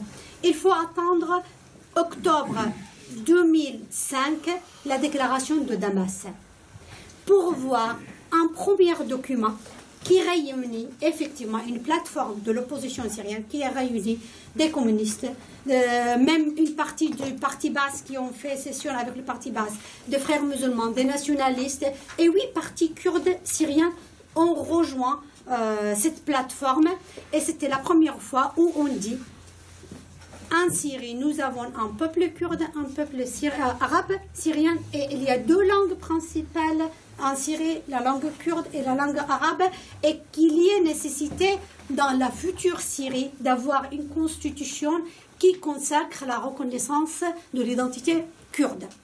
Excellent. Anwar al-Bunni, qui est un avocat, il était là à Paris il y a à peu près une dizaine de jours, a fait même, il a eu l'audace de proposer un projet de constitution. Il a écrit une future constitution. Pour cela, il a passé 5 ans en prison. Et dans sa future constitution, donc, il y avait quand même un intitulé où il reconnaît l'existence de Kurdes. Donc, on dirait que ça a été bien, mais sauf que la déclaration de Damas elle-même a été réprimée par le régime. Tous les dirigeants ont été arrêtés, et cette plateforme ou une tentative de démocratisation de la société et de la vie politique syrienne a été avortée. On passe à la révolution syrienne. La révolution syrienne éclate donc mars 2011. Les manifestations à Daraa, ça commence par là-bas. De la même manière et en même temps, les manifestations ont commencé également à Kamishli, à Mouda et toutes les villes kurdes. Les manifestations à Daraa et toute la région, à Douma, également dans le route de Dimashq, dans un banlieue de Damas, commençaient vendredi après la prière de vendredi. Alors que les manifestations, pendant 7 ou 8 mois, partaient tous les jours à Kamishli avant la prière de vendredi. C'est symbolique, hein? Et je trouve que c'est très bien, il faut insister là-dessus. Parce que les Kurdes sont des musulmans, hein? Et encore, je le dis, à l'intérieur de Daesh, dans les rangs de Daesh, on a plein des Kurdes. Hein? Il faut pas... Des Kurdes là, qui viennent dans des endroits où on n'aurait jamais pu imaginer. Par exemple, Alabcha, c'est une ville qui a été bombardée par Saddam Hussein avec les armes chimiques. Et dans les rangs de Daesh, on a énormément de Kurdes qui viennent de Alabcha. Oui, oui. On a même pendu 5... il y a quelques jours. Donc, voilà, mais je veux dire, les Kurdes pratiquent la religion musulmane un peu différemment pour beaucoup de raisons. Si après vous voulez, je pourrais en parler. Peu importe, donc ces manifestations de vendredi dans la région kurde partaient avant la prière dès 10h et étaient transmis en direct par la chaîne Al Jazeera. Ce qui était extraordinaire, c'était très bien parce que ça incitait les gens dans d'autres villes à participer donc après la prière. Car à chaque fois, chaque vendredi, on se disait, est-ce qu'aujourd'hui il va y avoir une manifestation ou il ne va pas y avoir? Donc à partir du moment où les Kurdes manifestaient, les autres avaient le courage de manifester. Mais quelques mois plus tard, une malaise s'est installée. s'est installé parce que toute l'opposition syrienne est tournée vers les régions kurdes et en disant « Ah bon sang, pourquoi les Kurdes ne s'investissent pas davantage ?» Davantage, pourquoi ça ne sera pas comme le soulèvement de 2004, allait exploser d'une seule fois et émerger partout. Pourquoi on parle de ça? Parce que seuls les Kurdes étaient capables d'avoir un soulèvement et mobiliser des gens spontanément et en même temps dans les régions kurdes, mais également à Damas et Alep. Et souvenez qu'à l'époque, déjà jusqu'aux 7 ou 8 mois après le déclenchement de la révolution, Alep dormait. Alep n'était pas encore dans la révolution. Damas non plus. Et les Kurdes, alors, elles se disaient, eh bien, puisque vous dormez, pourquoi voulez-vous qu'on y va? Nous, on participe. On participe avec cette manifestation, mais c'est aux autres encore maintenant de manifester. Il y avait également les discours qui venaient de l'opposition syrienne. Et la première réunion, je me rappelle encore, j'ai été contactée, on a travaillé là-dessus, la première réunion de l'opposition syrienne avant que le Conseil national syrien ne soit déclaré, c'était une réunion à Antalya. À Antalya, en Turquie. Et on a tellement contacté la déclaration de Damas, et moi je pense que c'est là où il y avait tellement l'erreur. Et la déclaration de Damas hésitait. On y va pas, on y va avec notre nom, on va pas y aller avec notre nom.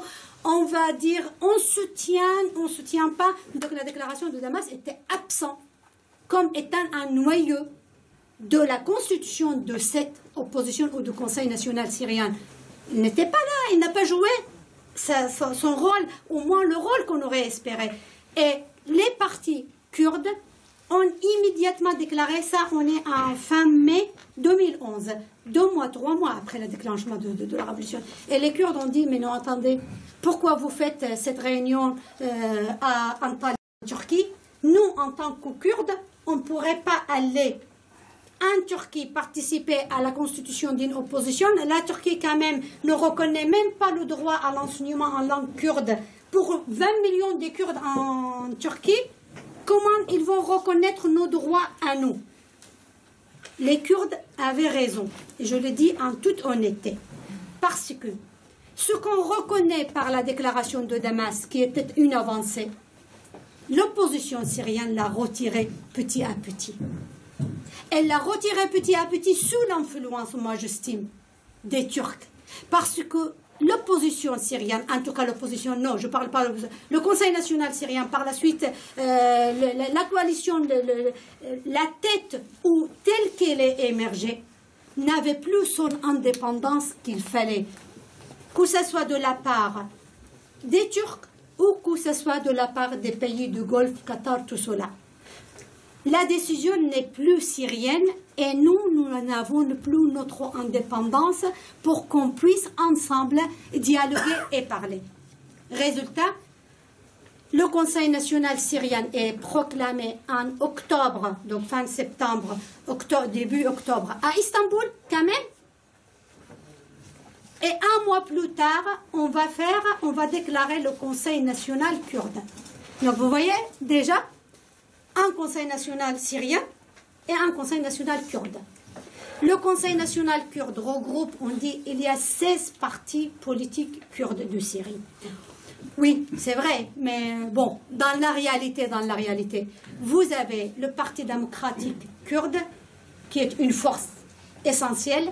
Vous avez de l'autre côté le PYD, qui est également une force, et vous avez deux partis, le Parti démocratique progressiste, Hamid Haj Darwish, et le Parti Yakiti, qui sont un peu neutres entre les deux entités. Donc, en tout, nous avons 4 ou 5 partis politiques essentiels en Syrie.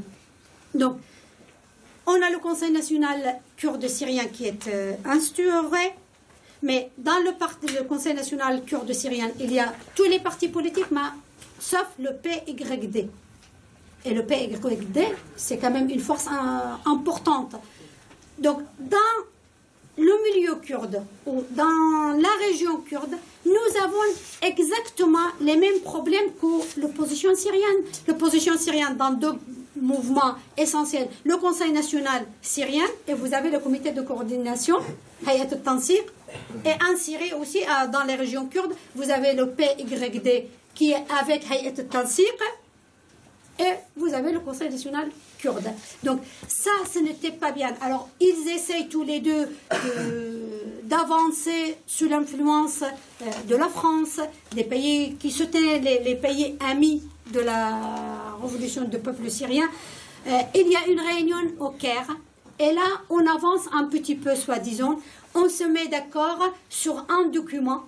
Et sur ce document, donc, il y a une reconnaissance de l'existence future, dans la future constitution de la Syrie, il y aura une reconnaissance de l'existence du peuple syrien. On dit très bien, kurde, pardon, de peuple kurde. On vient à la déclaration finale au Caire, et là, quand on lit le document, eh ben, il n'y a pas ce paragraphe. Et le Kurde se lève dans le congrès de Caire, dit « Oh, scandale, on se retire !» Il sort et toutes les caméras les suivent, et ça fait vraiment un scandale. Ce qui était encore plus scandaleux, par exemple, certains des propos, vous comprenez un peu le profondeur des malheurs. Le docteur Mustafa Subai, on l'interroge sur une chaîne de télé, on dit « Les Kurdes se sont retirés » et il répond devant la caméra « Donc, En français. je ne peux pas traduire. Au diable les Kurdes. Poliment. Vraiment. Donc, alors que, certes, la manière que la délégation kurde s'est retirée de la salle de la réunion, c'était vraiment pas diplomatique, c'était pas sympa, ça manquait de tact. C'était pas bien du tout de se retirer de telle manière. Mais les propos qui ont été tenus encore n'étaient pas meilleurs davantage. Donc ça marquait une rupture. Par la suite, on a eu entendu de la part de dirigeants de la révolution syrienne, par exemple, Haïssam El-Maleh, qu'est-ce qu'il dit? Haïssam El-Maleh, vous savez... Non, c'est pas... Moi, je ne connais pas, je n'ai jamais entendu parler de lui. C'est un télévision. C'était un... Mais nous avons, par exemple, Haïssam El-Maleh, qui est quand même un avocat, un juriste. Il écrit, par exemple... الأكراد عرب نسوا انتماءاتهم القومية في وتهات التاريخ. Ça veut dire, c'est fort. Les Kurdes sont des Arabes qui ont oublié leur appartenance nationale et ethnique dans les aléas de l'histoire. Non, oui, c'est joliment dit, mais ce n'est pas absolument ça. Donc, oui, je vais aller. Donc, finalement, à la veille, donc la veille de la rencontre de la conférence de Genève, finalement, les Kurdes vont parvenir à conclure, le Conseil national kurde va finalement intégrer la coalition nationale syrienne et ils vont signer un accord qui reconnaît quelque part donc l'existence de l'identité syrienne, mais l'accord souffre de beaucoup de précisions. Il y a eu quand même des critiques. Ça ne satisfait ni les Kurdes, proprement dit, ni l'opposition arabe non plus. Et pourtant, ce qui était dit là, le Conseil national syrien, revendique quoi maintenant? Revendique un État fédéré. Et dans les négociations avec l'opposition syrienne, il y a une grande partie qui acceptait quelque part cela. Et quand on est venu pour finaliser l'accord, il y a eu quand même beaucoup des points, des réserves qui ont été émis. Comme je dis, l'accord a été critiqué. Moi, j'ai écrit un article, il est en arabe, à propos de cet accord avec le Conseil national syrien. Et moi, je dis que je trouve malgré tout que c'est une avancée considérable. C'est très bien quand même. On arrive à dialoguer un petit peu, à reconnaître l'existence des Kurdes, l'existence de certains droits. Ça va venir, il faut continuer dans ce sens.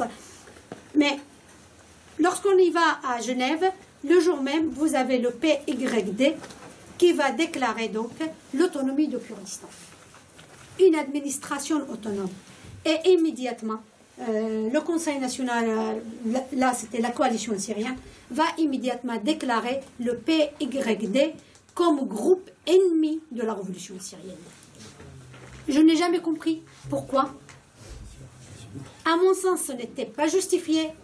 Parce qu'à partir du moment où le Conseil national syrien signe un accord avec le Conseil national kurde dans le sens du fédéralisme, eh bien l'autonomie administrative, c'est rien du tout. Mais en même temps, on dit que le PYD travaille avec le régime. Tout à l'heure, Hamid Bouzarslan l'avait dit. Moi, je ne pense pas du tout vraiment que le PYD avait signé des accords explicites comme ça avec le régime syrien. Non, il y a entre les deux des accords implicites. Implicites dans quel sens? Le régime avait vu que la révolution dans les régions kurdes ne s'est pas armée. Les Kurdes n'ont jamais, aucun des 16 partis politiques kurdes de Syrie n'a jamais revendiqué la lutte armée. Toujours, contrairement aux Kurdes de Turquie ou aux Kurdes d'Irak, c'est une lutte pacifique.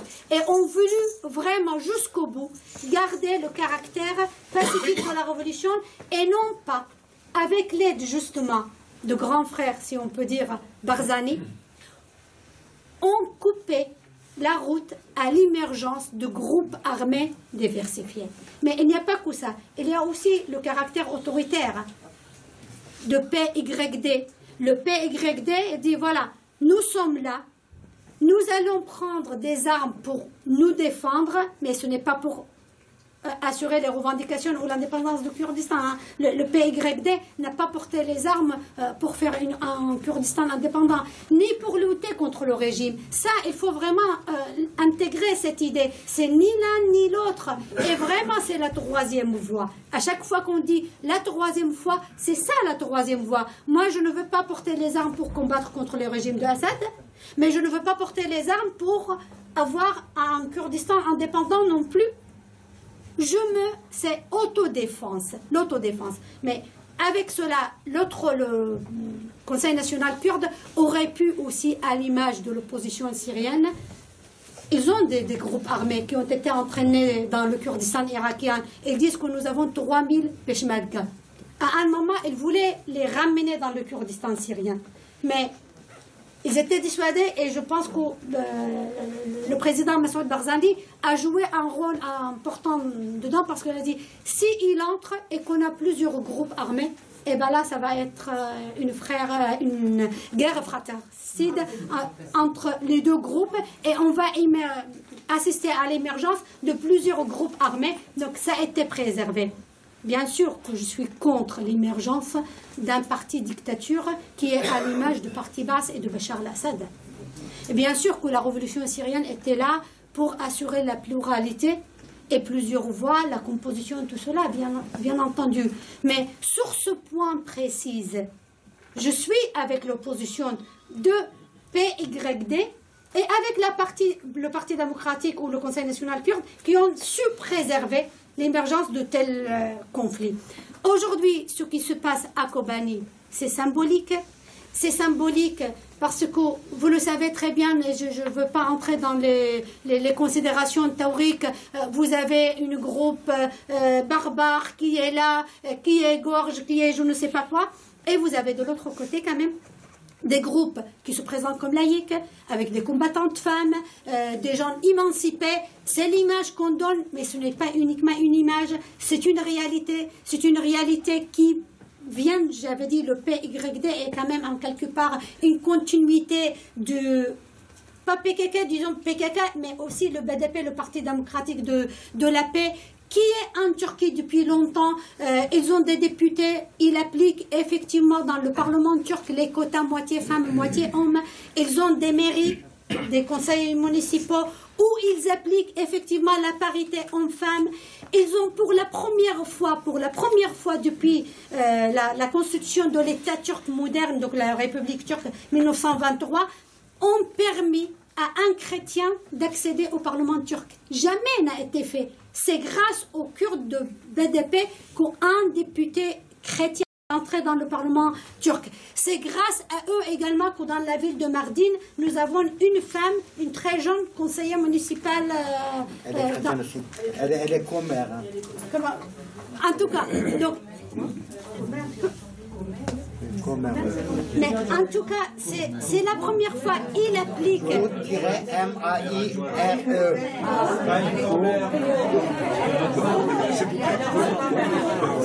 J'ai fini.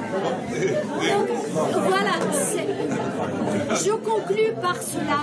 Je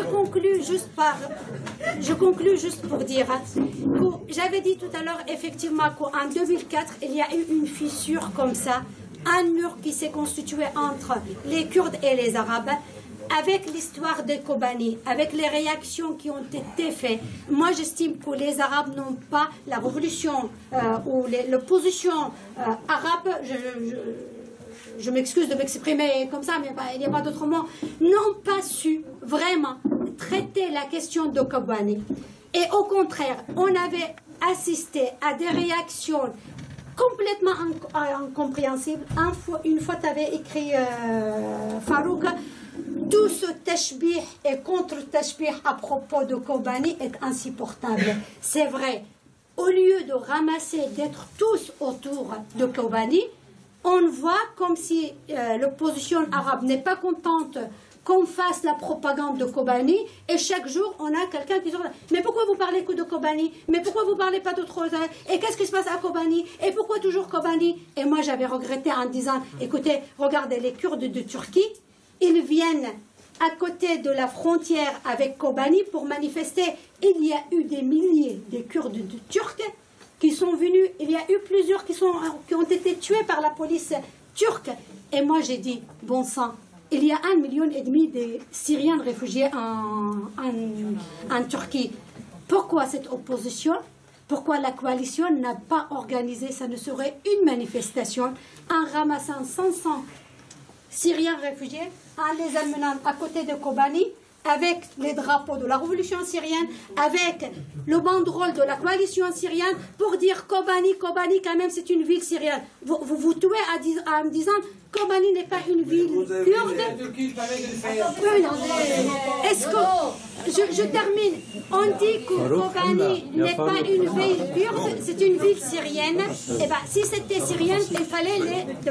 Donc, un dialogue entre les Kurdes et les Arabes, c'est important. Si on ne voit pas le problème, qu'il y a quand même une fissure et une division et une sensibilité entre nous, on ne va pas pouvoir vivre ensemble.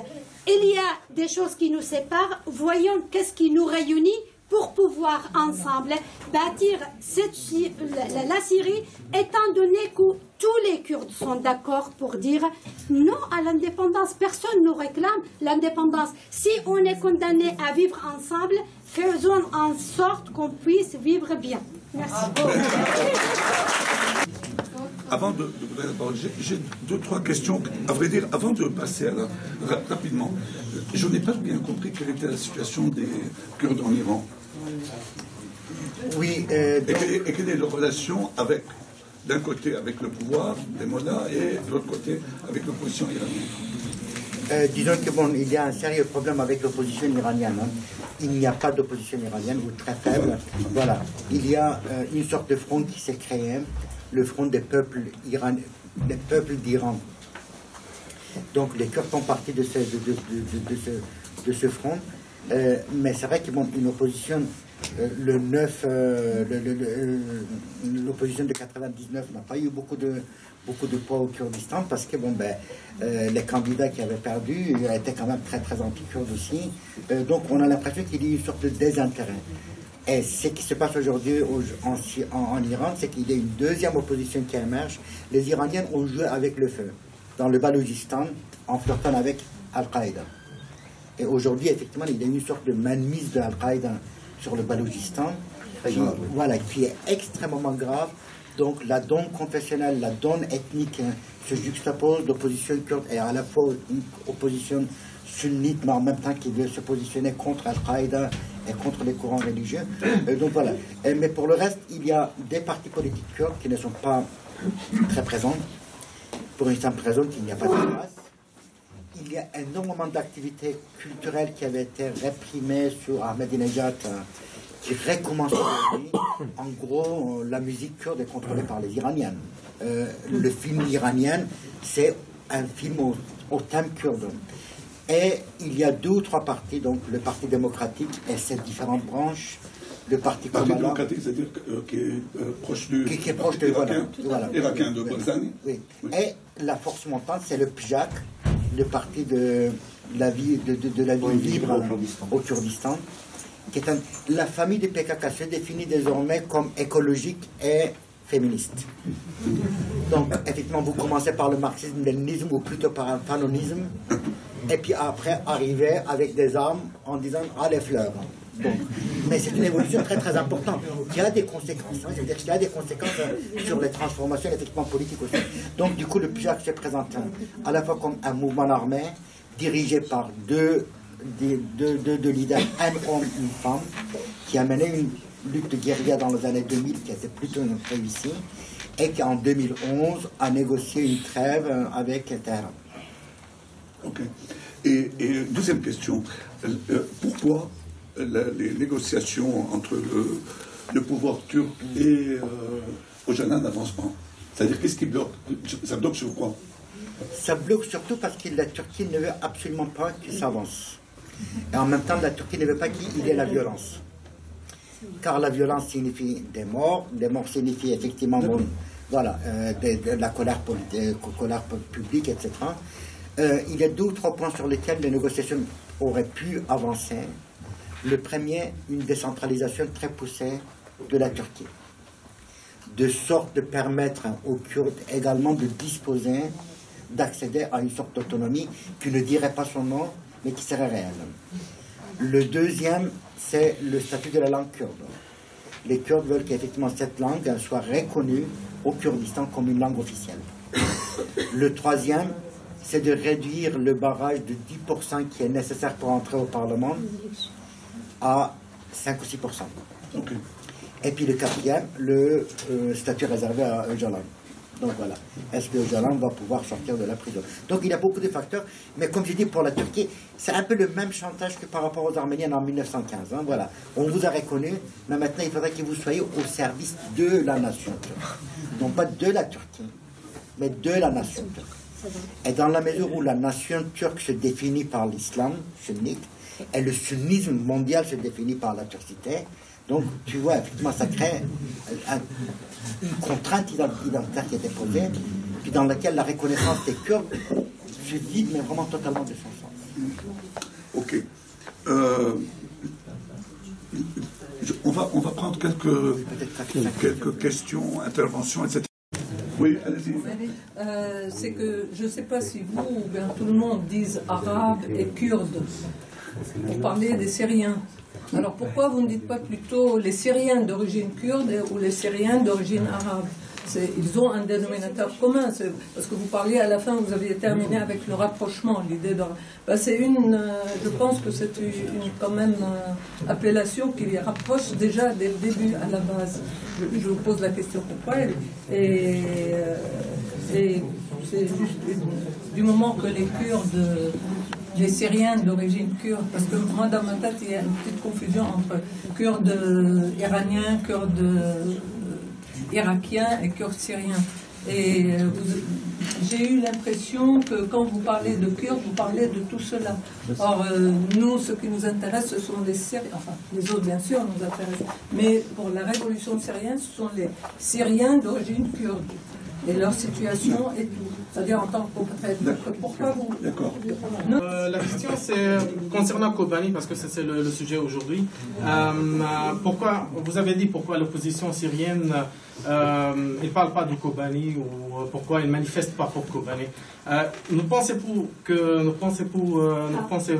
que la guerre en Kobani, c'est entre deux parties étrangères pour les Syriens? Par exemple, on a Daesh, qui est vraiment des étrangers qui sont venus en Syrie par le mot d'islam, ils vont faire la guerre. En plus, on a l'OPYD, qui est une branche de PKK. Alors, qui veut vraiment aller à Kurde? C'était clair pour la PYD. Donc, c'est un parti qui n'a pas le sens de nationalité syrienne. Donc pour les Syriens, ils sont deux partis qui se combattent chacun pour sa cause. Son cause, ce n'est pas la cause syrienne. Ça, c'est le premier point. Le deuxième point, pour le PYD aussi, pour tous les Syriens, c'est considéré comme une partie aussi, un parti terroriste, comme le PKK, comme plusieurs pays le considèrent.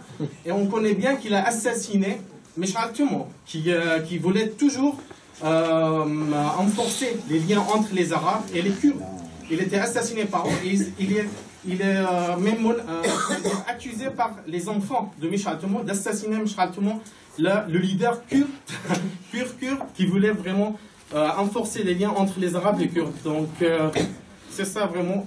Nous pensons que ça c'est une guerre entre deux partis qui ne sont pas syriens. Bon, l'autre intervention, ils répondront après à tout. J'ai 2 ou 3 points à soulever. Merci aux orateurs. Hamid, il a dit comme si le dernier développement avec Daesh, parce que Daesh, avant de s'attaquer à Kobani, il y avait presque 6 ou 6 mois, il s'attaquait aux forces de l'opposition syrienne. Il avait pris des villes en Irak. C'est uniquement lorsqu'ils sont approchés de Kurdistan, d'Irak, que les Américains ont bougé. Mais disons, Daesh s'est attaqué à l'opposition syrienne autre que kurde avant même que s'attaquer au PYD ou à Kobani. Vous avez dit comme si ça marquait un changement presque historique dans la relation entre les Arabes et les Kurdes, l'apparition de Daesh. Je trouve que c'est un peu exagéré, parce que on peut revenir même à Salah ad-Din et Ibrahim Anano, etc. Mais je veux dire sur l'avenir de relations arabo-kurdes, je crois que c'est exagéré. Moi, je reste optimiste pour la fraternité arabo-kurde. Et même si je suis dit, et je le dis souvent à mes amis kurdes, je suis pour un État même kurde, mais dans les bonnes relations avec le voisinage, vous allez un peu très loin ici. La question. Ah, oui, la question justement, je voudrais que tous les deux nous disent leur vision sur l'avenir de relations arabo-kurdes et sur une Syrie, parce que c'est ça le but de la révolution syrienne, un État civil où toutes les composantes du peuple syrien ont les mêmes droits, les mêmes devoirs, et c'est ce qui doit nous réunir. Est-ce que nous avons perdu ces objectifs parce que Daesh est là? Ce serait quand même dommage. Oui. Par des mouvements islamistes. Il y a eu en 1979 en Iran, voilà, au moment de la révolution iranienne, à Sanandaj et à Marivan. Mais le premier djihad de Khomeini, c'est contre les Kurdes. Hein. Oui, c'est en février. Les Arabes. Voilà, donc c'est... Pardon, je voudrais juste faire une petite précision. Bon, CV a été très diplomate. Elle a dit que les Kurdes n'étaient pas que tous les Syriens étaient traumatisés par le régime syrien et que les Kurdes n'étaient pas particulièrement, si vous voulez, attaqués par le régime syrien. Moi, je pense que non, que nous avons quand même été vraiment souvent pris pour cible. Même ce qui s'est passé à Hama, par exemple, avouez que c'était un peu plus important. Non, je veux dire, on n'est pas dans un concours de victimisation. Voilà. Le peuple syrien tout entier a été opprimé par ce régime et est opprimé par ce régime. Pourquoi essayer de soulever ces petites choses? Non, nous, on a été plus que les autres, etc. Tout le peuple syrien a subi une répression féroce de la part de ce régime. En très court, on a dit qu'il y avait des brigades de l'armée syrienne libre ou d'autres secteurs qui avaient été combattre à Kobané contre Daesh. Je pense que c'est quelque chose de très important, même si c'est quelques dizaines ou quelques... Bon, voilà, même si c'est peu de monde dans l'état où est, dans la difficulté où est la révolution syrienne. Donc voilà, moi je pense, est-ce que ça c'est vrai? Est-ce que c'est pas plus à valoriser? Et à l'inverse, s'il y a des efforts Je souhaite qu'il y en ait des Kurdes, même si c'est symbolique, pour dire avec Alep, on est en solidarité avec ceux qui se battent contre le régime. Ça serait très important parce que pour donner un peu de concret aux possibilités de rapprochement, avec toutes les difficultés que j'imagine bien et qu'on sent ici, mais que ces rapprochements existent. Je voudrais expliquer la raison pour laquelle les Syriens arabes ils semblent un peu chauvins, parce qu'ils ont subi pendant des décennies la mauvaise éducation du parti basse. Donc il a en fait ancré dans leur tête l'esprit chauviniste. Moi je le l'avoue. Donc il faut un peu les excuser.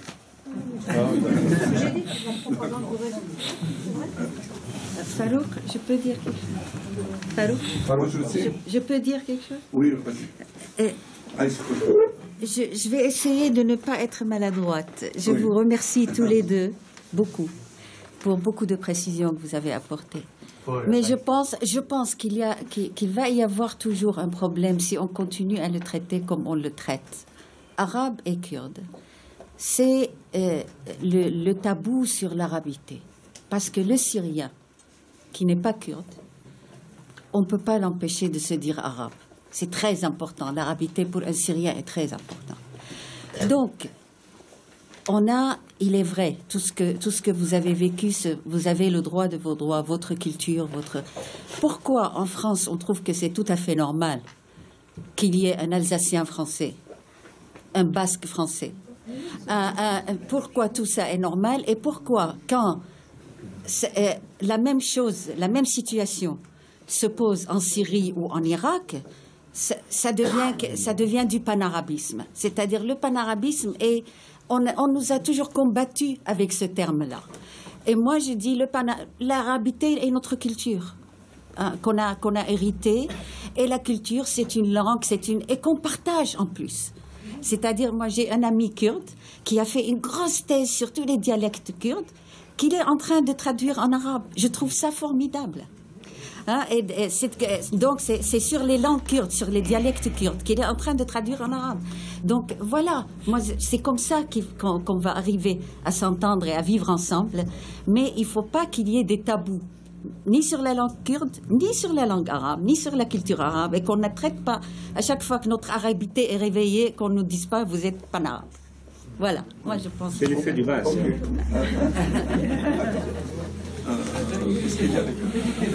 Vous avez gardé quelque chose que vous n'avez pas du tout perdu dans le méandre de l'histoire. Vous êtes vraiment syrien dans le fait où vous avez un peu incriminé les Turcs. Les Turcs, ils travaillent pour une Atatürk nouvelle, c'est les Turcs, c'est normal. Et ils gardent leur intérêt et tout ça. Ce qui manquait ici, ce qui nous manque ici, c'est comment faire. C'est-à-dire kurde, parce qu'on avait dans les écoles, quand on était en Syrie, on avait des camarades kurdes qui parlaient plus kurde tellement leurs parents en avaient marre d'être kurdes eux-mêmes. Je peux vous dire. Donc c'est comment se mettre main dans la main maintenant, c'est-à-dire vous kurdes et nous Syriens, oui, kurdes, arabes, c'est ce que vous voulez. Vous et nous, c'est-à-dire les gens de Syrie qui ont envie d'une vie différente, d'une Syrie différente, qui ont envie d'effacer ce Hizb al-Ba'ath qui embauchait aussi le Kurdes. Il y a une troisième voie où il les mettait, c'était dans les militaires et dans les plus basses machins. Donc comment effacer ça et comment repartir main dans la main pour construire. Et c'est ça qui nous manque à tous ceux qui espèrent encore une Syrie super. Parce que si le Kurdistan se sépare, ce qui est possible, on ne sait jamais. Et si on a des petits pays, au moment où l'Europe se met ensemble, et au moment où les États-Unis c'est énorme, au moment où les Chines sont la moitié du monde, franchement, on va à notre fin. Donc comment marcher main dans la main? Et c'est ça qui nous manque le plus. Vous, nous, c'est notre faute, votre faute, et la faute de nos aïeux, et tout ce que vous voulez. Mais comment faire maintenant pour rebondir et aller en avant? Et voilà. C'est ça qui manque. Deux ou trois points. Une fois de plus, je crois que certains dans la salle ne saisissent pas la gravité de la situation. Il se peut qu'en 2020, il n'y ait plus de société syrienne. Voilà. Qu'il n'y ait plus de société irakienne. Qu'il n'y ait plus de société yéménite. La cité se meurt. La cité bourgeoise, qui n'a jamais existé, mais qui existait par la prémisse, se meurt. La situation est infiniment plus grave. En deuxième lieu, si demain les Kurdes quittaient la Syrie et l'Irak, le conflit syrien ne changerait pas de sens le conflit irakien ne changerait pas de sens. Je crois qu'on a un devoir de citoyenneté, mais le devoir de citoyenneté porte avant toute autre chose, voilà, quel type de cité on veut, quel type de société on veut. Donc c'est pour ça qu'il y a des gens, oh, les Kurdes sont le Daesh est étranger, et puis le PYD aussi, etc. Je crois que vraiment il faudrait qu'à un moment donné, les États peuvent disparaître. Hein. Voilà, les sociétés peuvent disparaître, les États peuvent disparaître. À la limite, si demain la Syrie actuelle disparaissait, ce ne sera pas très grave. Les Syriens disparaîtraient, là ce sera infiniment plus grave. Donc je vous invite à penser à ça. En deuxième lieu, s'il vous plaît, ne perdons pas de vue que le Daesh est aussi notre produit. Doublement, triplement. Notre produit en tant que notre humanité, notre civilisation. Et on n'a qu'une seule civilisation dans le monde. Notre produit en tant que le monde musulman. Notre produit, sans doute aussi en tant que le monde arabe, je ne m'exprime pas au nom des chrétiens. Et donc je crois qu'à un moment donné, il y a eu des intellectuels arabes qui se sont posés la question. Et on les a vilipendés. Hazm Sariyeh, Kenan Makia, Sadr al-Azm, tous ces gens-là, on les a vilipendés parce qu'ils disaient « Mais pourquoi nous en sommes arrivés là ?» Et le Daesh est notre produit. Le Daesh n'est pas uniquement les Tchétchènes. Il y a 500 000 personnes jeunes en Syrie qui ont des armes. Donc il faudrait vraiment qu'on prenne cela en question. Et un quatrième point, je m'arrêterai là.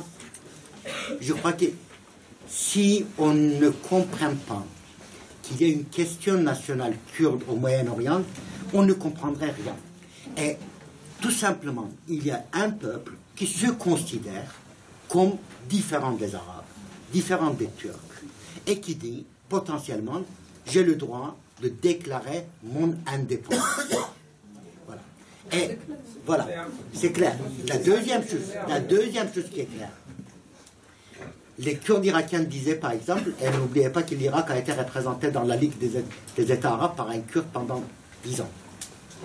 Le ministre des Affaires étrangères de l'Irak post-2003, c'est un Kurde. Les Arabes de l'Irak font partie de la nation arabe. Les Kurdes de l'Irak font partie de la nation kurde.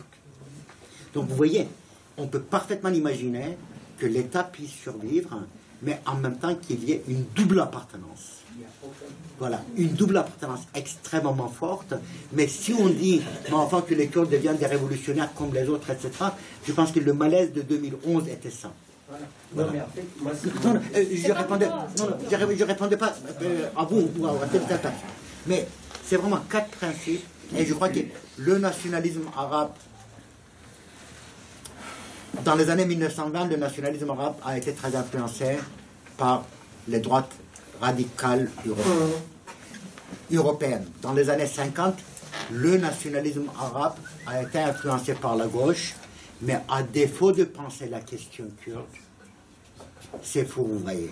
C'était pas la seule. L'avenir le plus probable pour vous, l'avenir le plus probable. Déjà, sauver les sociétés. La cité bourgeoise. Voilà. Et construire la cité bourgeoise. Pour qu'on puisse la critiquer après. Ah oui, et la transformer après. Je peux critiquer la société, la cité bourgeoise en France, en disant qu'il faut la radicalement refonder. Mais si je n'ai pas de société de tout, je ne pourrai rien. Bon, merci.